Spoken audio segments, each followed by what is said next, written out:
Assalamualaikum warahmatullahi wabarakatuh. Kami dari kelompok 11 akan mempresentasikan hasil dari kelompok kami, yaitu pembahasan sistem antrian dan model simulasi.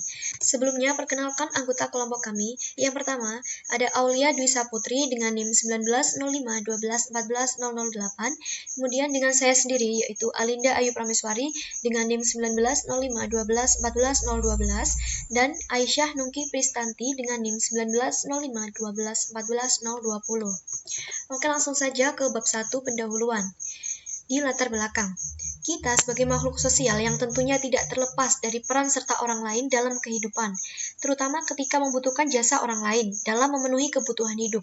Tetapi untuk memperoleh kebutuhan tersebut, ada kalanya diharuskan untuk menunggu terlebih dahulu. Nah, contohnya ketika kita memesan makanan di restoran, mengambil atau menabung uang di bank, membayar makanan di warung, dan masih banyak lagi hal lainnya. Nah, sebuah proses menunggu ini adalah sesuatu yang mungkin sebelumnya belum diramalkan atau dilacak dalam sarana pengoperasiannya, khususnya ketika pelanggan datang dan waktu pelayanan yang sebelumnya belum dijadwalkan, sehingga pelanggan akhirnya harus menunggu terlebih dahulu untuk mendapatkan pelayanan yang dibutuhkan. Nah, dalam model antrian ini, interaksi antara pelanggan umumnya disebut distribusi kedatangan atau arrival distribution dan distribusi waktu pelayanan. Alat yang cocok untuk dipakai khususnya ketika diharuskan dalam melakukan percobaan dalam mencari keputusan terbaik dari komponen-komponen sistem dinamakan sebagai simulasi. Nah, simulasi ini pada mulanya diperoleh dari pendekatan dengan pembangunan sistem model nyata, yang pada akhirnya setelah pembuatan model akan ditransformasikan ke suatu program yang memungkinkan akan disimulasikan, yang pada dasarnya agar dapat menentukan berbagai komponen dalam sistem yang saling berinteraksi sehingga dapat menggambarkan perilaku suatu sistem. Oke, langsung saja ke bab 2 di tinjauan pustaka.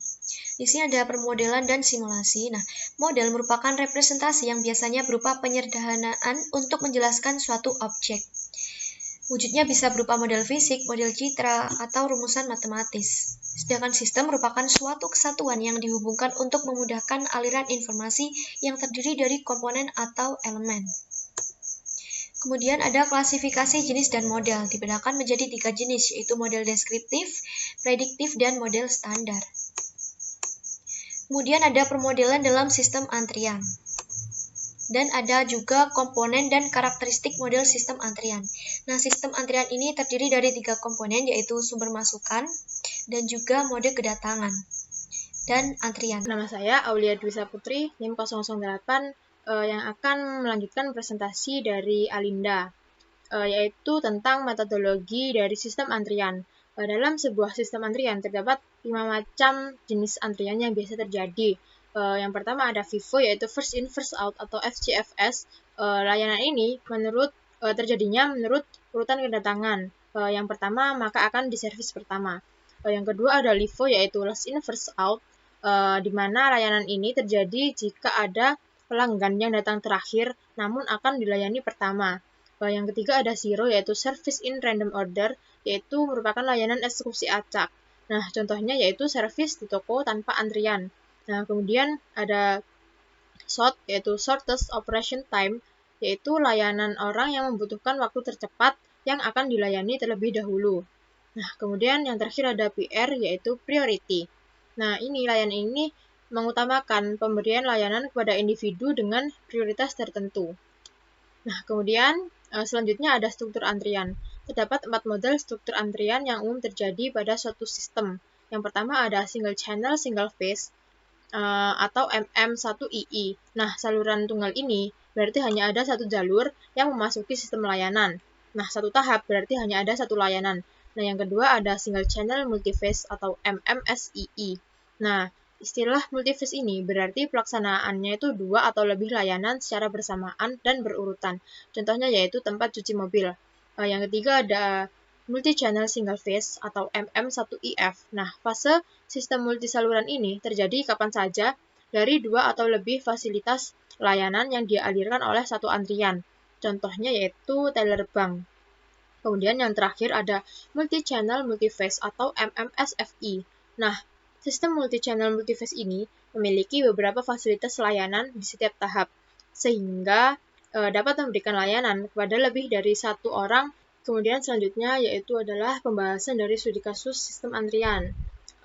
ini ada salah satu studi kasus dari Mall City of Tomorrow, yaitu pada kasir pembayaran parkir.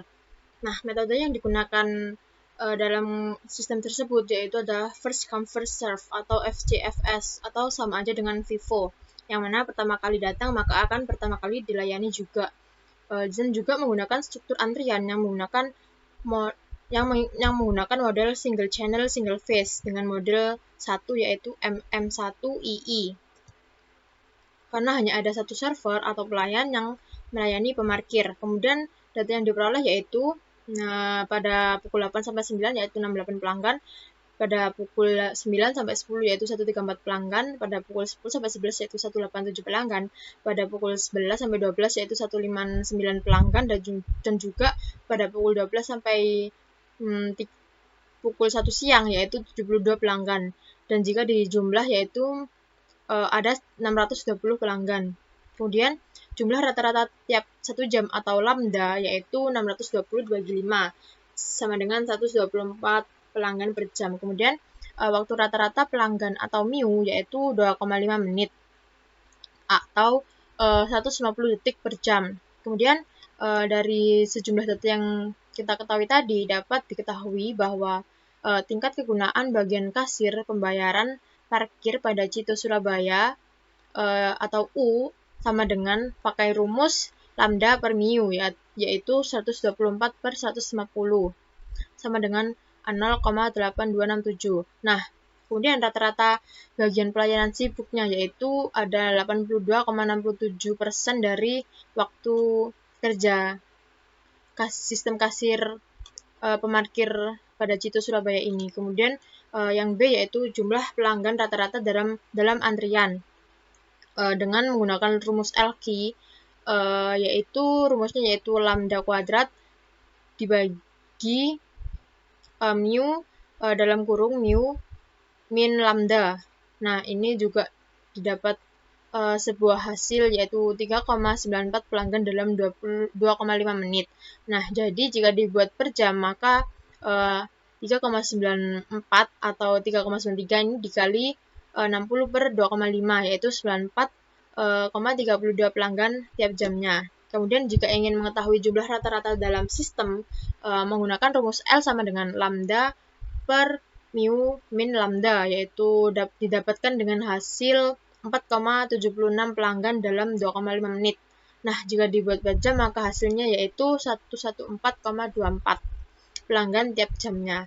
Kemudian jika kita ingin mengetahui waktu menunggu rata-rata dalam antrian, kita menggunakan rumus WQ, yaitu lambda per mu dalam kurung mu min lambda dengan didapatkan hasil yaitu 0,031. Jadi ini per menitnya. Jadi jika ingin dibuat per jam maka 0,031 dikali 60 yaitu hasilnya 1,9 menit tiap pelanggan. Kemudian untuk mengetahui waktu menunggu rata-rata dalam sistem maka menggunakan rumus W yaitu 1 per mu min lambda yaitu didapatkan hasil 0,038. Jadi jika dibuat per jam maka didapatkan yaitu 2,3 menit tiap pelanggan. Kemudian jika kita ingin mengetahui probabilitas adanya pelanggan ke-10 dalam sistem yaitu menggunakan rumus seperti ini. 1 min lambda per mu dikali lambda per mu pangkat 10. Ini karena pelanggan ke-10 sehingga didapat hasil yaitu 0,0254. Nah, kemudian dapat kami simpulkan bahwa sistem kasir pembayaran parkir pada Mall Cito Surabaya itu tidak dapat melayani seluruh pelanggannya dengan baik atau bahkan malah membuat pelanggan kecewa akibat antriannya. Nah, oleh karena itu disarankan untuk menambahkan lebih dari satu loket pembayaran agar layanan pembayaran menjadi lebih baik dan efisien. Jadi di sini ada model simulasi. Penjelasan model simulasi kita langsung ke intinya saja ya, karena keterbatasan waktu. Jadi di model simulasi ini ada dua model, yaitu yang pertama simulasi Monte Carlo, yang kedua ada simulasi sistem tak terstruktur. Simulasi Monte Carlo ini merupakan simulasi Jadi, jika kita berbicara tentang simulasi Monte Carlo, pasti ada kejadian yang sifatnya probabilistik. Kemudian ada simulasi sistem tak terstruktur, yaitu sistem yang tidak dapat disederhanakan menggunakan model matematik atau menggunakan rumus-rumus yang sudah ada. Solusi masalah tak terstruktur ini cocok dicari menggunakan cara simulasi. Studi kasus simulasi Monte Carlo. Jadi inti dari studi kasusnya ini, seorang manajer dari pabrik sepatu ini ingin membuat perkiraan permintaan untuk 10 hari ke depan dalam bulan berikutnya. Berapa pasang sepatu yang harus dia buat. Jadi ini adalah tabel data sebelumnya, perkiraan permintaan tiap harinya. Ada 4 pasang per hari sebanyak 5 kali, 5 pasang per hari sebanyak 10 kali, dan seterusnya. Kemudian kita masuk ke penyelesaiannya. Langkah pertama, membuat tabel distribusi frekuensi dan kumulatifnya. Kita tulis lagi permintaan per harinya. Distribusi frekuensi 0,05 ini didapat dari 5 dibagi 100 jumlahnya, jadi 0,05.